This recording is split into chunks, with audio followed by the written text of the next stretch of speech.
Halo, Assalamualaikum. Hari ini kita akan unbox satu buah smartphone baru datang dari gearbest.com dari Cina. Ini sempat ketahan hampir sebulanan di Bea Cukai Jakarta karena kayaknya ada miskomunikasi antara DHL sama Bea Cukai. Jadi saling tunggu dokumen pelengkap, jadi setelah saya kirim invoice langsung diproses, cepet turun. Ini adalah Verni Mars. Kalau kamu lihat-lihat di e-commerce luar, ini mirip banget sama Ulefone Future. Nah, di sini ada spesifikasinya, banyak, lengkap banget. Kita lihat dulu yuk spesifikasinya. Nih, kita lihat ya.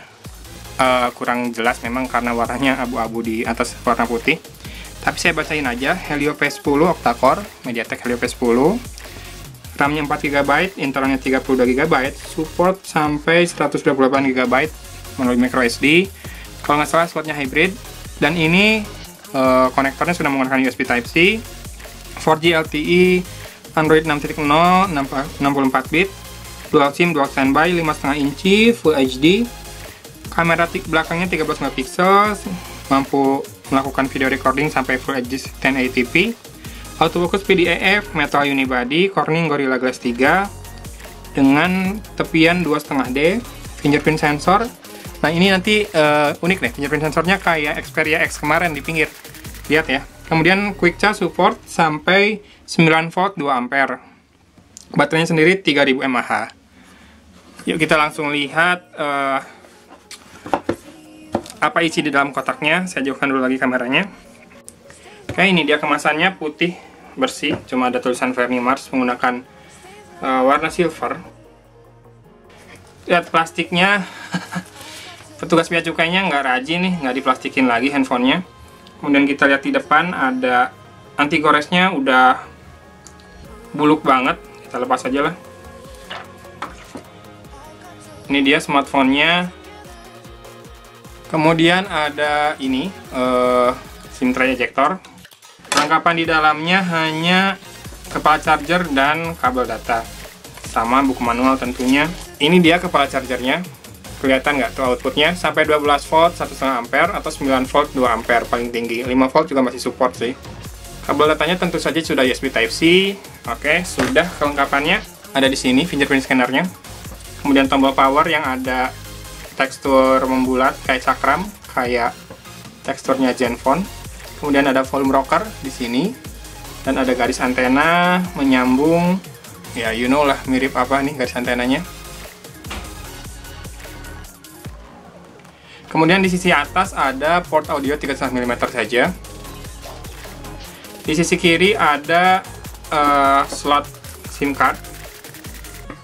Kita cek dulu yuk. Nah, ini dia slotnya hybrid, satu micro SIM dan satu nano SIM, atau satu micro SIM dan satu micro SD. Kita lepas plastik belakangnya. Warna goldnya ya gold biasa sih, nggak kayak apa ya, nggak kayak khaki atau champion gold.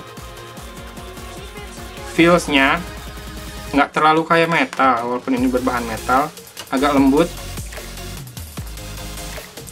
Tapi di tepiannya nih agak tajam. Chamfer metalnya cuma bagian depan aja nih, chamfer metal. Kalau bagian back cover ke pinggir nih agak tajam, kurang nyaman di tangan. Kamera 13 megapiksel dan dual tone LED flash. Kemudian di sisi bawah ada mikrofon dan juga ada USB Type-C dan loudspeaker. So far sih desainnya bagus, tapi saya nggak nemu second mikrofon untuk noise cancellation. Jadi kita langsung nyalain aja. Oh ya, layarnya 2,5D pinggirannya. Enggak, jangan pancing-pancing, saya ngomong 36B lagi, cukup kemarin udah. Kalau ngelihat di sini sih bezelnya tipis nih, masih ada bezelnya tetap, tapi tipis. Kelihatannya cantik, walaupun nggak original sih, mainstream banget desain kayak gini. Dan tidak ada tombol kapasitif, on-screen navigation, yang mana saya suka. Wah, wow. barusan, oh ini bekas dibuka-buka sama orang bea cukai kayaknya. Udah masuk ke setting dan oh mantap. Walaupun di dusnya tertulis marshmallow, ternyata dapatnya udah Nougat. Dan ini aduh bikin galau. Nanti saya tetap pakai Sony Xperia X atau malah pakai Fernie Mars ini ya. Nanti kita cek saja bagusan mana. Sama-sama fingerprintnya di pinggir. Kalau untuk UI kameranya ini stok banget, mirip sama Subjet 2 sama Luna G kemarin, yang mana ada slow motion capture.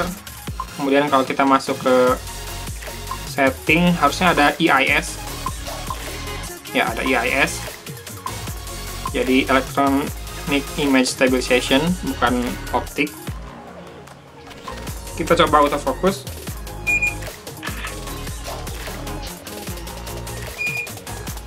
Bentar, saya cek dulu deh. Nggak disebutin sensor kameranya pakai apa.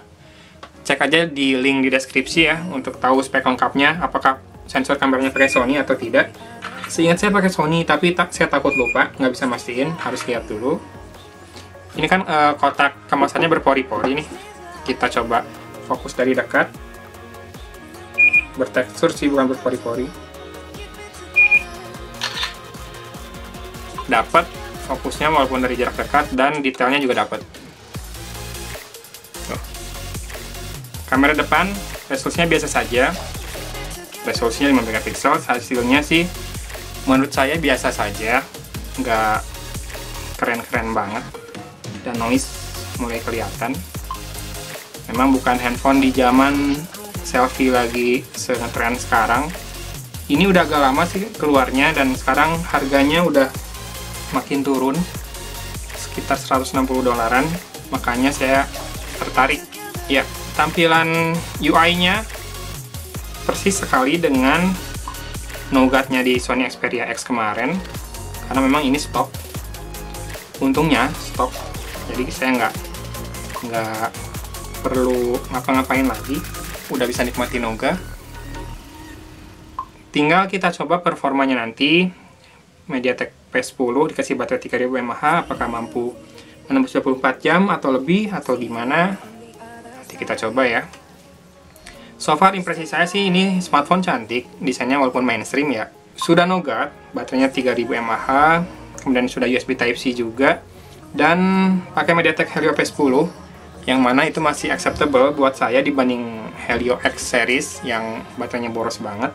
Kemudian layarnya Full HD 5,5 inci, bezelnya lumayan tipis.